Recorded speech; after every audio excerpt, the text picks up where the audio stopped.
Some new anthrax cases today, but few clues. As a few more people are infected, investigators fail to find out who's behind the attacks and whether there are more poison letters. Eye on America, the anthrax vaccine. The military get it. Should anyone else? U.S. jets play cat and mouse with Taliban missiles and win. And on the ground, Taliban tanks pay the price.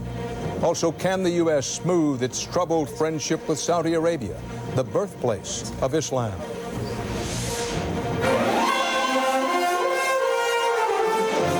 This is the CBS Evening News with Dan Rather reporting from CBS News headquarters in New York. Good evening. The anthrax attacks launched more than a month ago have hit a few more victims. Some new cases were confirmed today here in New York City and in Washington, D.C. They bring the total number of confirmed cases nationwide this month to 15. 3 of the victims have died. It is murder by mail and an effort to spread fear and panic. The FBI still has no firm evidence as to who's behind it. We begin our coverage tonight in Washington, where CBS News correspondent Jim Stewart is following the investigation. The latest cases don't appear to represent any new attacks, but rather more infections from the same letters. In New Jersey, where all the known letters were mailed from, there's another tentative diagnosis of a postal worker. At the State Department, a worker in a remote mail facility has been diagnosed with anthrax, and NBC has a second skin-type case.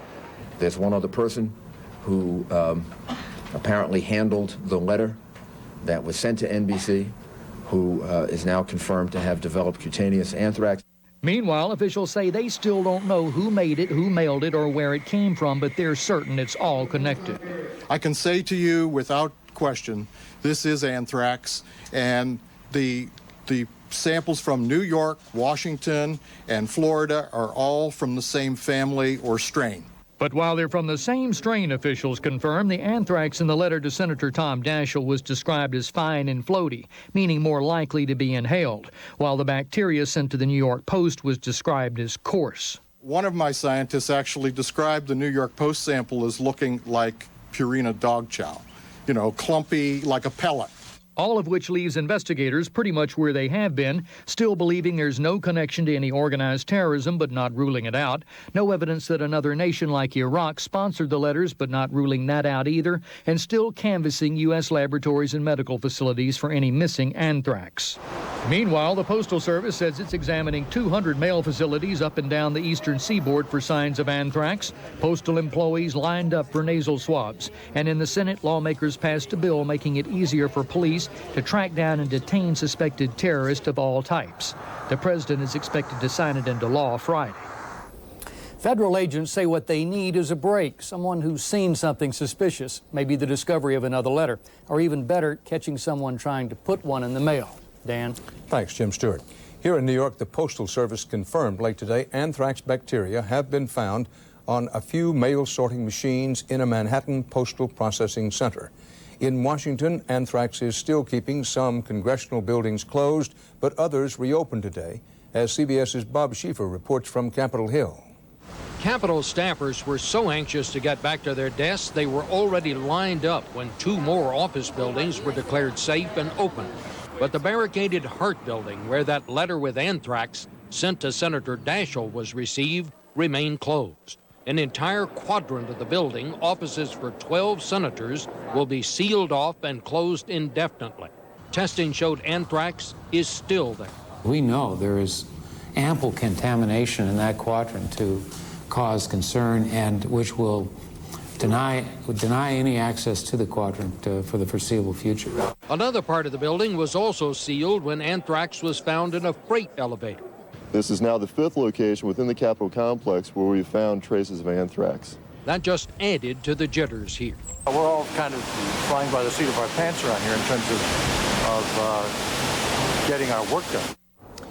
And when things finally do get back to normal, no one can say. Just a minute ago, it was announced that anthrax has been found in 2 more spots in the Hart building.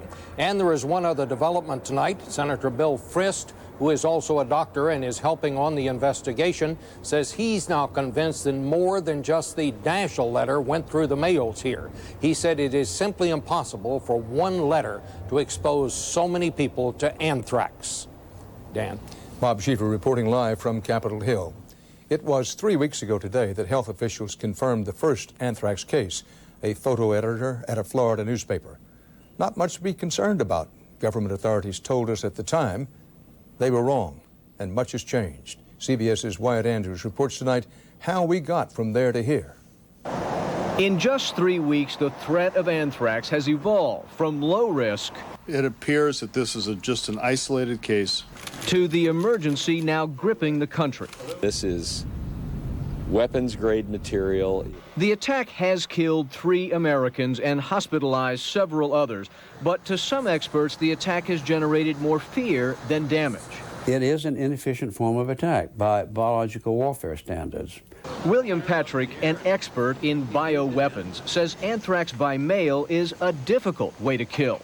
Simply opening an envelope, Patrick says, even one with the potency of the Daschle letter, won't necessarily put a lethal dose of anthrax into the air. No, most of it, when I open up, very little is going to become airborne. Most of it's going to spill on my person. In the post office deaths, Patrick believes the terrorists succeeded by accident. He thinks the mail sorting equipment, by compressing an anthrax-laced letter, forced a deadly dust cloud through the envelope. And if you compress that material, obviously you're going to shove some of that powder out into that slipstream. And is it kind of a mini bomb then? It's a mini disseminator, a mini bomb, yes. Most investigators also think that what looks like several attacks in New York, Washington, and Florida may well be one attack strung out over time. The Daschle letter was the deadliest, but all 3 samples are the same type. They all come from the same strain of anthrax or the same family of anthrax. By the standards of terrorism, this anthrax by mail attack has succeeded. It's created fear. But by the standards of real biowarfare, it's been ineffective. Wyatt Andrews, CBS News, Washington. On the market watch, another tech stock rally gave Wall Street a lift today. The Dow gained 117 points, the Nasdaq 43. The market shrugged off a couple of reports that indicate the U.S. economy may indeed already be in recession. CBS's Anthony Mason has more about the bumpy road ahead for the economy. And what kind of salary range are you looking for? 35 and up. At a job fair at New York's Madison Square Garden last week, and again today, thousands of applicants clutching their resumes crowded to get in. There's so many people out here that need a job, and I need a job. I'll give you a call, maybe have you come in for an interview with us. But the job market just keeps getting tighter. I'll definitely be happy to give you a call as soon as I get something. I definitely lowered my standards just because of the economy. I need to start making some money. Over the past month, unemployment claims have soared to an average of 505,000 every week. Unemployment insurance claims are now as high as they were in the worst of the 1990-1991 recession. Economist Mark Zandi saw more discouraging numbers today. Sales of existing homes fell nearly 12% in September. The housing market had been the one source of strength in the economy, and although the current level of sales is still high by historical standards, it's falling quickly. We'll go look at the city grounds now. Orders for durable goods like cars, computers, and televisions also fell in September to their lowest level in more than 5 years. Durable goods aren't moving at all. There are no factory orders for durable goods. That's very ominous. To economist Peter Morisi, that says a recovery looks further away than we first thought. I think that the October and November numbers, given the anthrax scare, will be worse than the September numbers. Of course, with the country practically shutting down in the days after the 11th, September's numbers were expected to be bad. But these statistics now make it abundantly clear just how critical a blow this has been to our economy. Dan? Anthony Mason, thanks. In the war against mass murders and other acts of terror, witnesses in the Afghan capital of Kabul say at least 6 waves of U.S. jets struck after dark on this 18th night of the war, bombing targets near the airport and elsewhere around the city. Exactly what targets to what effect? Unknown, or at the very least, uncertain. CBS News national security correspondent David Martin reports there is still much less action on the ground than in the air. What looks like an anti-aircraft missile streaks past a pair of Navy warplanes. They take evasive action and the missile never comes close. Evidence of just how feeble the Taliban resistance has been. The Air Force alone has dropped 3 million pounds of bombs on Afghanistan. But bombs alone will not win this war. You can't say that the bombing campaign will win alone because there has to be something happening on the ground. The U.S. is counting on the Northern Alliance to do much of the fighting on the ground. And Russia is sending them more equipment, about 40 tanks and 100 armored vehicles. But they're waiting for more airstrikes. The Taliban's ability to control Afghanistan is slowly crumbling. But the target of the operation, Osama bin Laden, remains at large, a step or more ahead of the American military. Does he move? Sure he moves. Have we located him? No. In a way that allowed us to do anything about it? No. Are we continuing the effort? You bet. Do we expect to get him? Yes.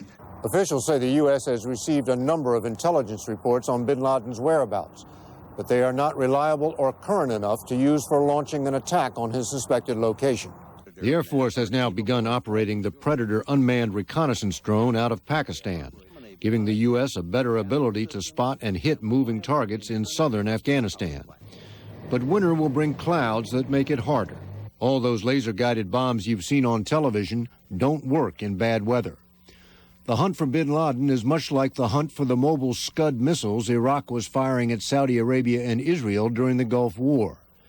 The U.S. had almost no success tracking and killing them then, and 10 years later, one official says, we're not much better. David Martin, CBS News, the Pentagon.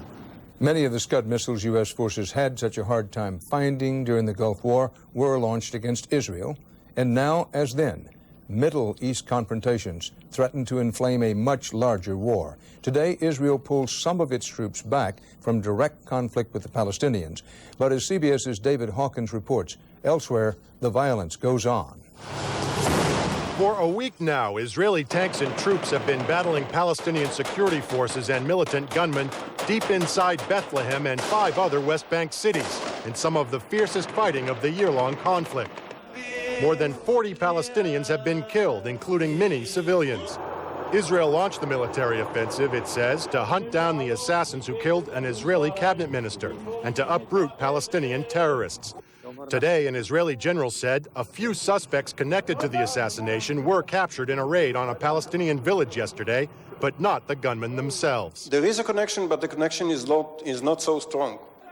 Palestinians called the attack an ugly massacre. At least 5 Palestinian policemen were killed defending the village and appealed for international protection. For days, the U.S. has been calling for an immediate Israeli withdrawal. Would it be just a matter of an American request, I am sure that we would leave the places immediately. The Israeli offensive has caused headaches for Washington, threatening to undermine its international coalition against terrorism. The U.S. has been pushing for peace and quiet here while it wages its own war in Afghanistan. David Hawkins, CBS News, Tel Aviv. Ahead on the CBS Evening News, Eye on America, why the American public is not being given an anthrax vaccine that's been available for years. Tonight's Eye on America focuses on how best to protect the American public from anthrax attack. The United States developed a vaccine for anthrax years ago, but only frontline troops who might find themselves under bio attack were ever actually vaccinated. Why? CBS News medical correspondent Elizabeth Caledon examines the facts. The facility is under the watchful eye of armed guards these days as Bioport, sole manufacturer of the anthrax vaccine, finds itself a target of much attention. We are very proud to have this vaccine, which we can immediately make available for our nation's security. But the vaccine's availability remains uncertain. Used only in the military and for people who work in labs and with animals, the vaccine has not been approved for civilian use. For years, the FDA has had problems with Bioport's manufacturing processes, and stocks of quarantined vaccine remain unused because of safety concerns. But Bioport, which has recently renovated and upgraded its plant, believes its product is finally in compliance. This is one of the most scrutinized vaccines in history, 18 studies of safety, and the result has always been that this product is safe. Overall, studies show the vaccine is effective. One of its drawbacks is it requires 6 shots over 18 months. That's why a new second-generation vaccine is in development that would require only 2 or 3 doses, a much easier way to vaccinate on a wide scale, which some believe may be necessary soon. In the wake of attacks on American postal workers, even Surgeon General David Satcher suggested it might be time to put the vaccine in the anthrax arsenal. Certainly, we would consider using the vaccine wherever there are high-risk workers, and certainly the more we learn about postal workers, we have to consider that. But others believe rolling out the vaccine for public use would be a hasty mistake. But certainly we do not yet have a vaccine that I think any of us in public health would say is safe and effective enough to warrant being used in a widespread way. In the meantime, the FDA is taking another hard look at the Bioport vaccine, forced to weigh risk versus need at a time when America is under attack. In New York, I'm Elizabeth Caledon for Eye on America. Millions of current and former Ford owners should be getting some money back. Ford agreed today to reimburse them for repairs to cars and trucks with flawed ignition systems. The settlement involves 29 models from 1983 to 1995. The vehicles will not be recalled. Next on CBS, the people of the United States built these bases to save Saudi Arabia from Saddam Hussein. So why can't U.S. forces use them now? When I started having hot flashes and night sweats. By telephone today, President Bush thanked the Crown Prince of Saudi Arabia for what was called Saudi cooperation in the war on terrorism. In disclosing that call, the White House strongly denied reports of serious differences between the two countries. But evidence suggests that the current conflict is straining the U.S.-Saudi relationship. And there's been no indication, as far as I'm concerned, that the Saudis won't cooperate once they understand exactly our mission. That's the official word. Behind it is the fact that Saudi Arabia has been a reluctant and at times uncooperative ally. For starters, U.S. fighter jets attacking Afghanistan must launch from sea because the Saudis won't allow them to use their air bases. Those bases were used by U.S. jets to protect the Saudis in the Gulf War, but are now limited to command and control operations. Where we run into trouble is where we ask the Saudis to associate with us in broad daylight. Inside Saudi Arabia, King Fahd and the Saudi monarchy worry about becoming more unpopular, and to the U.S., their argument is every act of cooperation with America serves to anger a large segment of Saudi society that has grown more Islamically puritanical and anti-American. Over the last 10 years, a new radicalism has come to Saudi Arabia, there's no doubt. Increasingly wary of inflaming these extremists, the Saudi monarchy has yet to cooperate fully with the investigation of the September 11th hijacking suspects, 15 of whom were likely Saudi nationals. And the regime has done nothing to prevent the so-called charities from funneling large sums of money to Osama bin Laden's Al-Qaeda organization and other terrorist groups. In the American media, the Saudi government stands accused of paying off Osama bin Laden, in effect saying, here, you can have this assistance, this aid, but don't cause any trouble in Saudi Arabia.